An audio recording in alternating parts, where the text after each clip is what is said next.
الذين آمنوا وتطمئن قلوبهم بذكر الله ألا بذكر الله تطمئن القلوب. Assalamu alaikum wa rahmatullahi wa barakatuh. Bismillahi walhamdulillahi wassalatu wassalamu ala rasulillahi wa ala alihi wa ashabihi ajma'in.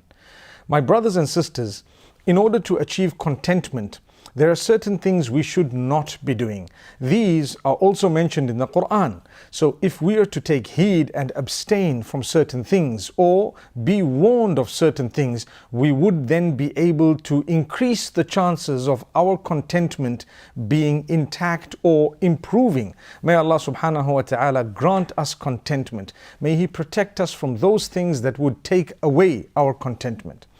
In the Quran, in Surah Al-Baqarah, in verse number 232, Allah subhanahu wa ta'ala says, وَإِذَا طَلَّقْتُمُ النِّسَاءَ فَبَلَغْنَ أَجَلَهُنَّ فَلَا تَعْضُلُوهُنَّ. A beautiful verse regarding divorce. Why would Allah make mention of divorce? Allah makes mention of divorce because there is a method of divorcing, yet divorce is the last resort. It is something that is disliked and detested, but it is permissible. Allah says when you've issued a talaq, you should ensure that you are not oppressing your wives. You have not wronged them. You don't leave them hanging in a way that they are neither your wife nor are they the wives of others. They are neither married nor are they unmarried. Sometimes when a person gives 1 out of 3 talaqs or 2 out of 3 talaqs and they don't give the next one, or for example they keep taking this woman back and they play with her, Allah says release her in goodness and you will achieve contentment. So if you don't release someone whom you are not prepared to live with as a wife, and your intention is not to repair the relationship but rather to fix them, you need to know Allah will fix you. As simple as that.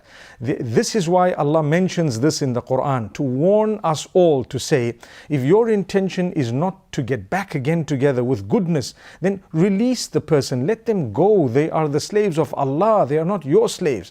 When you think people are your slaves, you will never ever have the long-term contentment that the Almighty has prepared for you.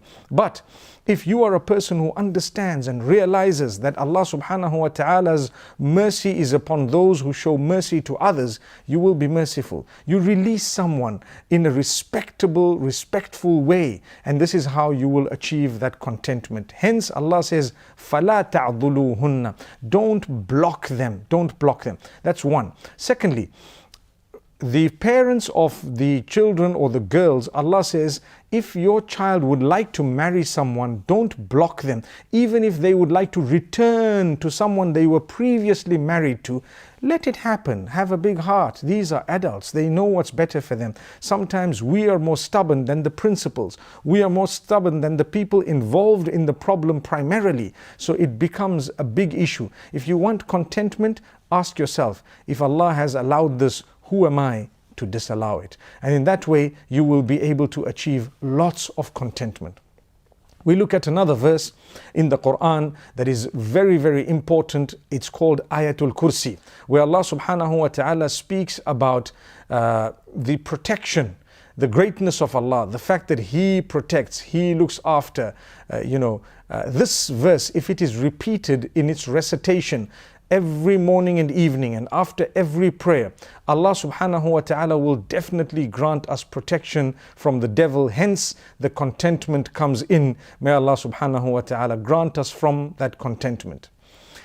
Similarly, we have one of the final verses of Surah Al-Baqarah where Allah subhanahu wa ta'ala tells us about the fact that He will not burden anyone with more than they can handle. Whatever you have, whatever difficulties you're going through, remember, you can cope, you can manage. A little bit of patience, a little bit of forbearance, a little bit of effort, and keep going. And don't lose hope, keep going. You are so close to the solution, and Allah subhanahu wa ta'ala will open the doors. Keep going. لا يكلف الله نفسا إلا وسعها. Allah does not place upon place a burden upon someone more than they can manage and handle. So this is from Allah. Don't ever think that the problems you have broken you. They haven't. You have the strength. Ask Allah for more strength, greater strength. Keep going and your problem will be resolved. Have hope in the mercy of Allah. People have struggled for 5 years, 10 years, and then the problem has suddenly disappeared. People have struggled for longer and then they have come out of it victorious. Remember, Allah subhanahu wa ta'ala will do that too. Then we have a very interesting verse just before that verse, also in Surah Al-Baqarah, where Allah subhanahu wa ta'ala says in verse number 285, يا أيها الذين آمنوا إذا تداينتم بدين إلى أجل مسمى فاكتبوه. The importance of writing down things when you owe someone money, or you who believe, when you have taken money for a period of time from someone, the borrowing, the lending, write it down. Make sure you witness it so that, subhanallah, we're saying you achieve contentment. Everything is in order. It's all written down. You might die. Something might happen. There might be denial. There might be forgetfulness. There might be whatever they may be. If you have not written things down, you are the one to blame. It can be your brother, it can be your father, it can be anyone, your son, whoever it may be. Write it down. If there are any owings, any dealings, write it down. Sign it. Make sure you have a record of it. Make sure there are witnesses who've witnessed it. That is when you will achieve contentment. People have lost sleep. They've lost relations. They've lost their health. They've lost their wealth because they haven't written things down. Look at how blessed the Almighty is. How merciful He is. He's actually teaching us to write things down so that we don't lose sleep, so that tomorrow we're not in trouble. May Allah subhanahu wa ta'ala grant us a deep understanding. We take this for granted, but I promise you, you want contentment? Write things down. Learn to strike the agreements, write them down. May Allah subhanahu wa ta'ala bless us. And may Allah subhanahu wa ta'ala grant us a good understanding. The next surah is Surah Al Imran. Surah Al Imran, Allah subhanahu wa ta'ala speaks about so many things, and we're only going to pick a few little points by the will of Allah subhanahu wa ta'ala.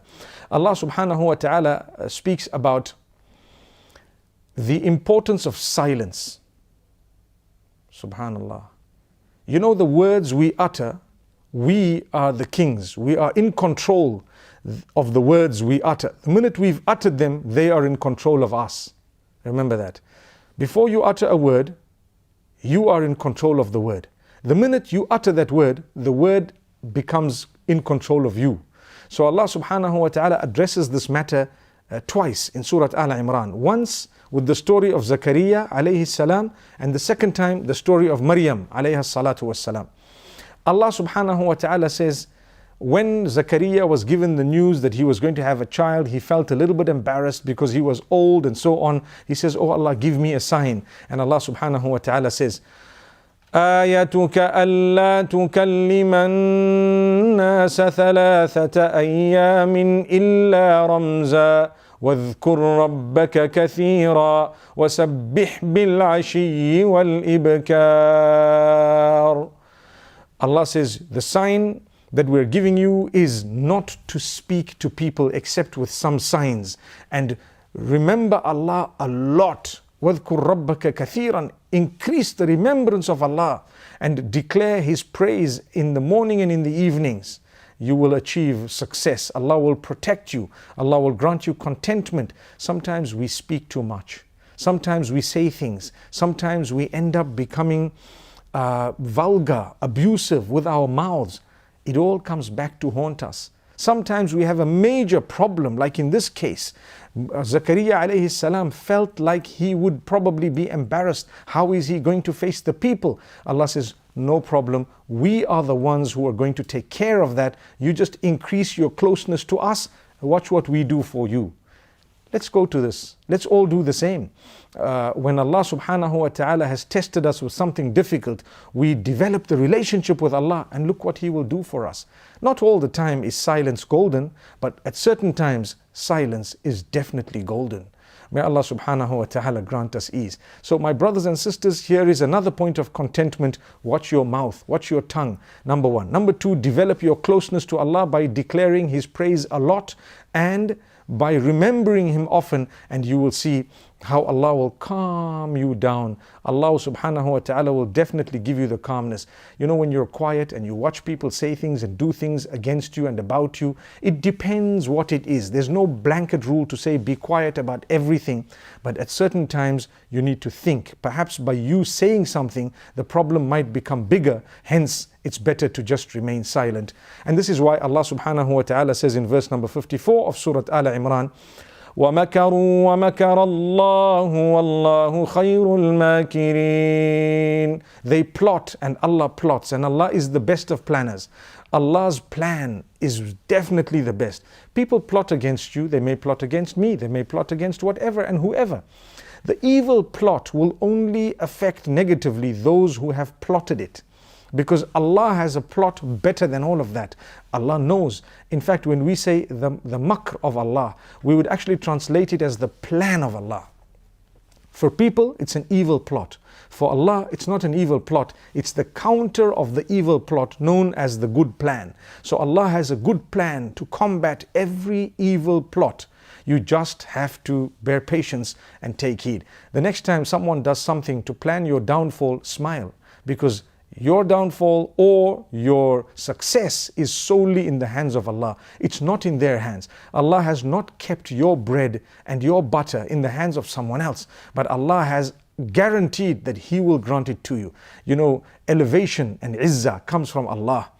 The downfall of a person comes from Allah and from themselves as well, in the sense that if they were to do something silly, they are to blame. May Allah subhanahu wa ta'ala grant us all protection. What we've said today is absolutely important. Short words, you take lesson from what we've said, and I promise you, you will achieve a lot of contentment, my brothers and sisters. May Allah subhanahu wa ta'ala grant us the ability to take heed, and may Allah subhanahu wa ta'ala open our doors. أقول قولي هذا وصلى الله وسلم وبارك على نبينا محمد والسلام عليكم ورحمة الله وبركاته. الذين آمنوا وتطمئن قلوبهم بذكر الله ألا بذكر الله تطمئن القلوب.